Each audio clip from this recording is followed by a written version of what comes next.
귀엽게 마마 파파 부르듯이 자자라고 부르는 거라고 하더라고요. 땀뚱 뭐 이런 느낌인가요? 땀뚱이요? 땀뚱. 삼촌을 그렇게 부르시나 보죠?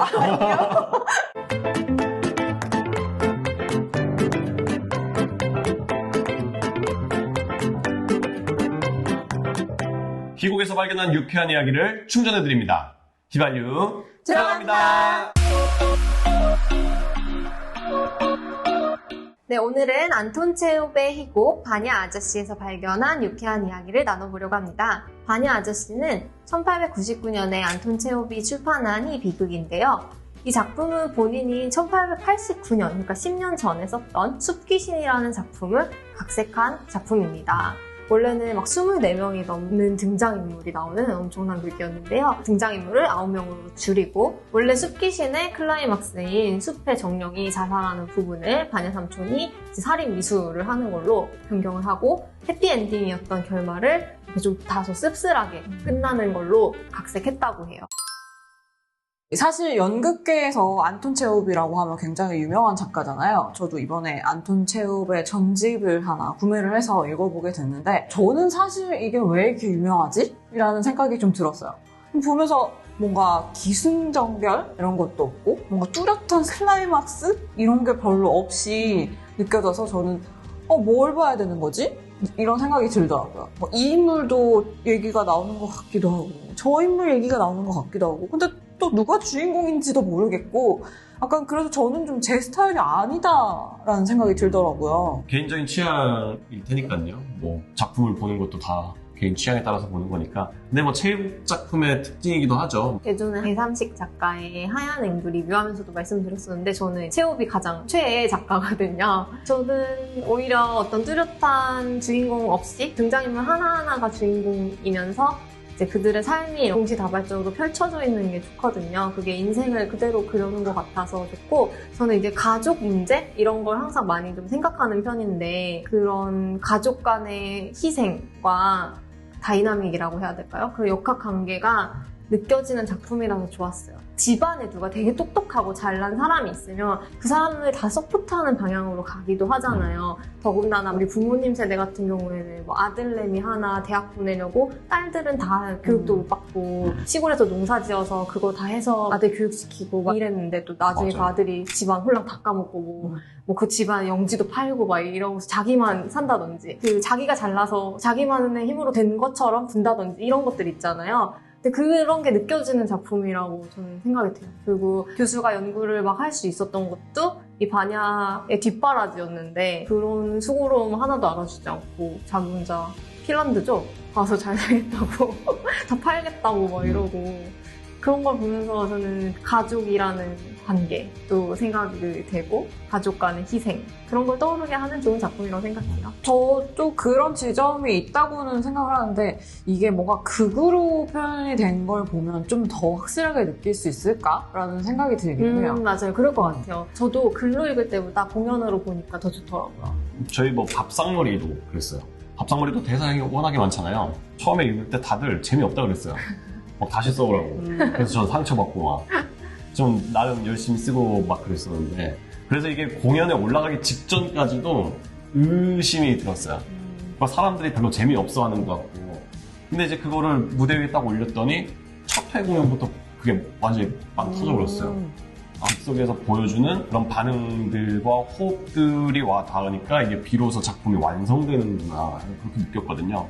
체육 작품도 약간 그런 식으로 느껴지지 않을까요? 직접 배우들이 올라가서 하는 연기들로 관객들이 강화를 받고 그런 측면이 있는 것 같아요. 협 요소에 꼭 관객이 들어가잖아요. 그래서 이 희곡이 완성이 되기 위해서는 관객의 도움이 필요하다. 저도 그런 면 때문에 안톤 체홉의 작품을 공연으로 보고 싶긴 한데 아직 기회가 없어서 벚꽃동산밖에 못 봤거든요.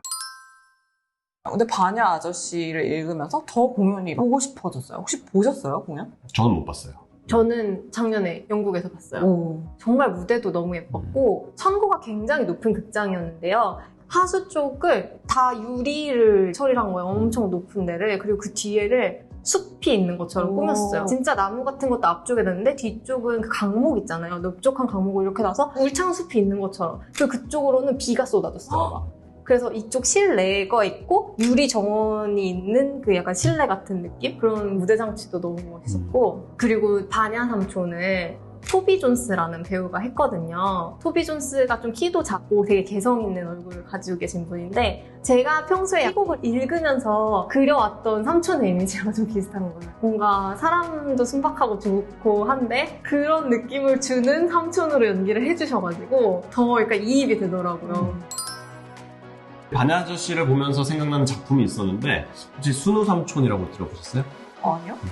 그러니까 순우 삼촌이라는 작품이 있어요. 이문성 작가님이 쓰신 건데 그게 이 바냐 아저씨를 재창작한 작품이에요. 오. 근데 재창작을 하실 때 원전을 그대로 인용하고 차용하는 형식으로 하신 게 아니라 우리나라 상황에 맞게 완전히 현지화를 하셔가지고 작품을 쓰셨어요. 윤색을 넘어서 완전히 재창작을 하신 거죠. 근데 내용은 바냐 아저씨의 내용이에요. 그래서 이 바냐 아저씨가 순우 삼촌이 된 거죠. 뭐 바냐 아저씨라고도 하고 바냐 삼촌이라고도 있고 그렇잖아요. 근데 김문성 작가님께서는 순우 삼촌, 그러니까 순우 삼촌이라는 존재가 있고 배경은 1970년대에 잠실, 그때는 잠실이 섬이었다고 해요. 지금 육지가 돼 있잖아요. 맞아요. 개발을 해가지고 막 개발이 들어갈 무렵에 잠실 섬을 배경으로 한 거고 그때 이제 순우 삼촌이 노를 젓는 일을 하셨었어요. 연결해주는. 네. 근데 잠실이 개발이 되고 이게 육지화가 되면서 직업을 잃게 된 거죠. 그래서 약간 그런 지점들을 이제 바냐 아저씨랑 엮어서 재창작을 하셨어요. 그러니까 이게 완전히 현지화가 됐다고 저는 느꼈거든요. 근데 이건 바냐 아저씨야. 그게 너무 좋더라고요, 저는. 우리나라가 가지고 있는 언어적인 환경, 그리고 우리가 살고 있는 현지의 환경, 1970년대에 직접 살아보진 않았지만 1970년대의 상황이 이렇겠구나라는 것들도 시대적인 상황들도 우리가 엿볼 수가 있는 지점들도 있고 그래서 저는 그게 너무 좋았거든요. 근데 외국 작품이 만약에 우리나라로 들어온다라고 하면은 제가 바냐가 되는 거예요. 전 한국 사람인데. 전 러시아 사람이 아니잖아요. 이름을 바냐 이렇게 네, 부르는. 전 바냐가 되는 거예요. 러시아 사람이 되는 거예요. 냐 소냐 이렇게 부르는. 근데 솔직히 저는 약간 그 스타일이 너무 오글거려요. 물론 배역이 하는 역할을 저도 이입해서 봐줘야 되긴 하는데 아무리 한국 사람이 외국 사람을 역할을 해도 외국 사람이 되지는 않는 것 같아요. 그런 지점들이 잘 캐치가 안 돼서 그냥 번안만 해서 들어오는 번안작 이런 것들을 잘 찾아보진 못하겠더라고요. 근데 이렇게 순우 삼촌처럼 우리나라의 현지에 맞게 각색이 되고 윤색이 되어서 공연을 한다라고 하면은 이질감 없이 보게 돼서 오히려 저는 접근하기가 좋지 않나? 그런 생각이 들었어요. 저 같은 경우에도 오히려 그런 작품으로 바뀐 걸로 보면 확실히 더 느낄 수 있을 것 같아요. 감정이라는 맞아요. 거를. 이름도 너무 어렵잖아요. 맞아요. 특히 러시아 이름은 너무 어려워. 우린 러시아 사람이 아니다 보니까 또는 이제 서양 사람이 아니다 보니까 그러니까 뭐 셰익스피어 작품도 난 로미오야 이런데 그게 잘 안 돼요. 아무리 연기를 잘 해도. 근데 그런 건 있어요. 작가들이 이름에 의미를 부여해서 짓기도 하잖아요. 사실 바냐도 원래 이반의 애칭이잖아요. 이반은 진짜 러시아에서 흔한 이름인데 바냐를 친근한 그런 표현으로 한 거라서 그런 게 뭔가 사라지는 거죠. 그러니까 이 삼촌과의 관계. 그리고 우리나라에서 왜 아저씨라고도 하고 삼촌이라고도 한다고 하셨는데 원래는 이게 자자바냐예요. 러시아 말로 이 삼촌을 귀엽게 마마 파파 부르듯이 자자라고 부르는 거라고 하더라고요. 땀뚱 뭐 이런 느낌인가요? 땀뜨니 땀뚱이 뭐야? 삼촌을 삼촌을 그렇게 부르세요? 귀엽게 부른다고 해서. 삼촌을 그렇게 부르시나 보죠?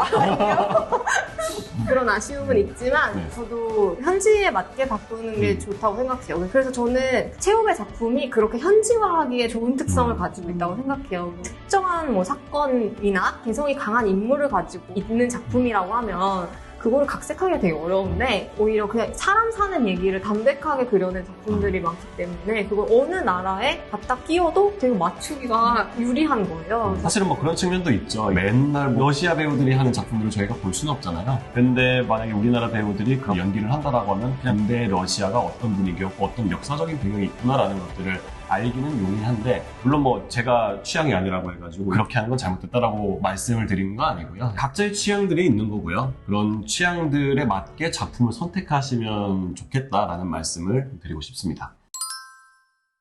오늘은 안톤 체홉의 바냐 아저씨를 가지고 이야기를 나눠봤는데요. 아직 읽어보지 않으셨다면 꼭 한번 읽어보시고 김은성 작가님의 순우삼촌도 읽어보시면 좋겠습니다. 저희 휘발유 영상이 마음에 드셨다면 구독과 좋아요 알림 설정까지 부탁드려요.